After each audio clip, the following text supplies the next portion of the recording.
Imagine a world where a scrawny 11-year-old dreams of becoming the greatest supervillain of all time.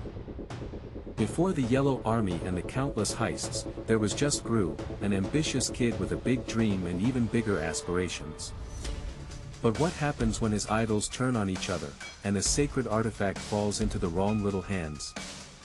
Prepare for an epic journey into the chaotic origin story of Gru and his loyal minions. Welcome back, cinematic explorers, to a deep dive into the hilarious and heartwarming Minions: The Rise of Gru. If you love breaking down your favorite movies and want to relive every awesome moment, make sure to hit that subscribe button.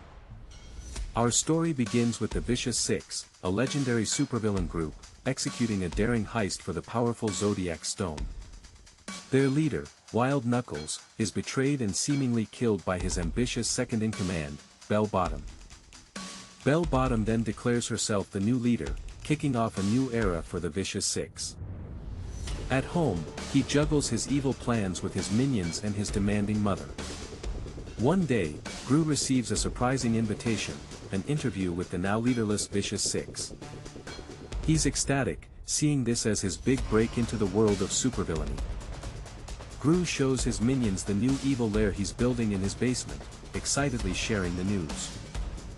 The minions, his loyal but often clumsy henchmen, celebrate his potential advancement. Gru dismisses the minions, eager to rest for his crucial interview. News reports reveal the Vicious Six plan to unleash the Zodiac Stone's power on Chinese New Year. Unknown to them, Wild Knuckles is alive and plotting his revenge against his former team. He reassures his hesitant henchmen, promising payment once the stone is recovered. Gru, believing the minions are not ready for the big leagues, tells them he needs to go to the interview alone.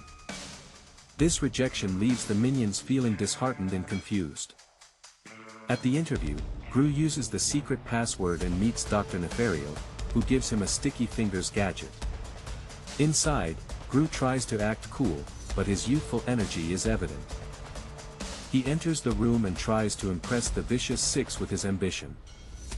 Bell Bottom and the other members dismiss Gru as a puny little child, ridiculing his aspirations. Infuriated by their dismissal, Gru impulsively steals the Zodiac Stone right from under their noses. A frantic chase ensues as Gru flees with the powerful artifact. The Vicious Six give chase, determined to retrieve their stolen property. Gru hands the stone to Otto, tasking the minion with taking it back to the lair while he distracts the villains. The minions cheer for Gru's audacity, believing he's proven himself a true villain. Back in the lair, Gru excitedly awaits Otto's return with the stone. To Gru's horror, Otto reveals he traded the Zodiac Stone for a pet rock with a young boy. Furious, Gru fires the minions, telling them they are not ready for the big leagues and will only mess things up. He storms off alone to retrieve the stone, leaving the minions heartbroken. Gru's solo mission quickly goes awry when he's captured by Wild Knuckles. Gru is surprisingly thrilled to meet his idol, even as his captor. Wild Knuckles demands the stone, but Gru genuinely doesn't have it. Wild Knuckles decides to ransom Gru to the minions for the stone. Kevin answers the phone and is given instructions to bring the stone to San Francisco. If they fail, they will never see their mini-boss again. Otto realizes he gave the Real Stone to his uncle and embarks on a long journey to get it back. Kevin, Stuart, and Bob head to San Francisco, determined to rescue Gru. They try to buy tickets but lack money, forcing them to fly the plane themselves. On the plane, a minion tries to get a peanut from a grumpy passenger, leading to chaos. Meanwhile, Gru is held captive by Wild Knuckles, who begins to admire the boy's moxie. Wild Knuckles subjects Gru to his Disco Inferno torture device, threatening him if the stone isn't delivered soon.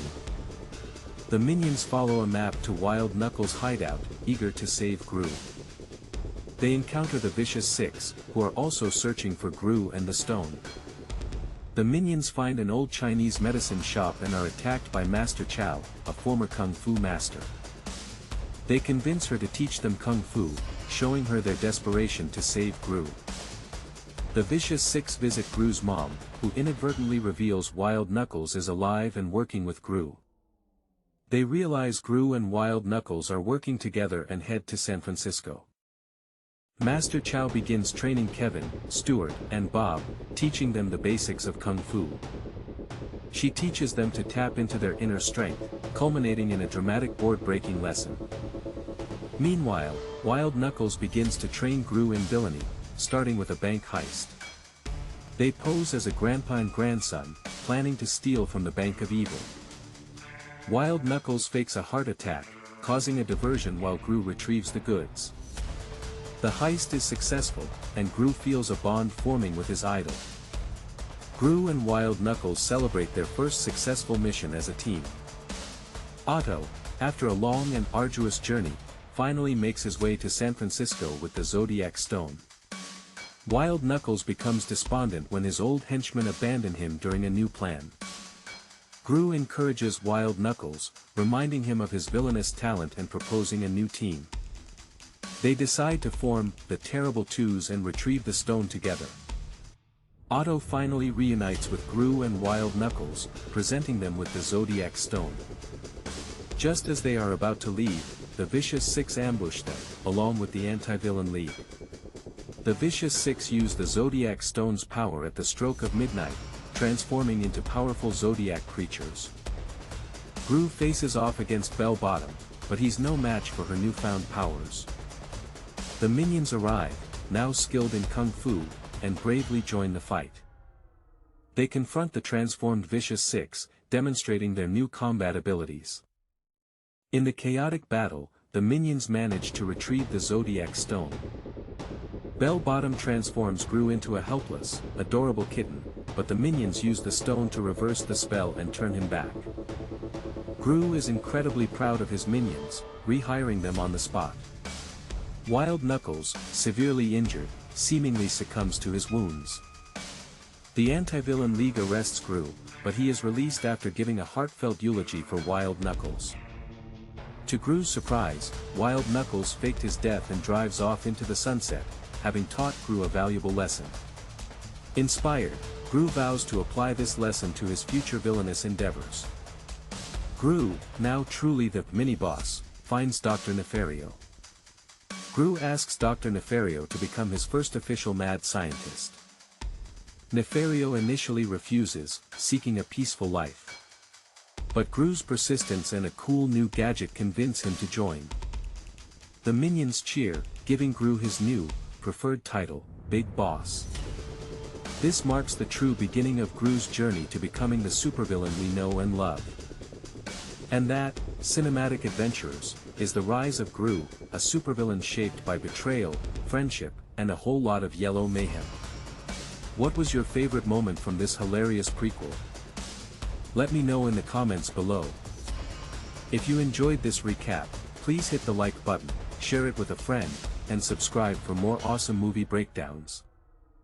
Thanks for watching, and I'll see you in the next one.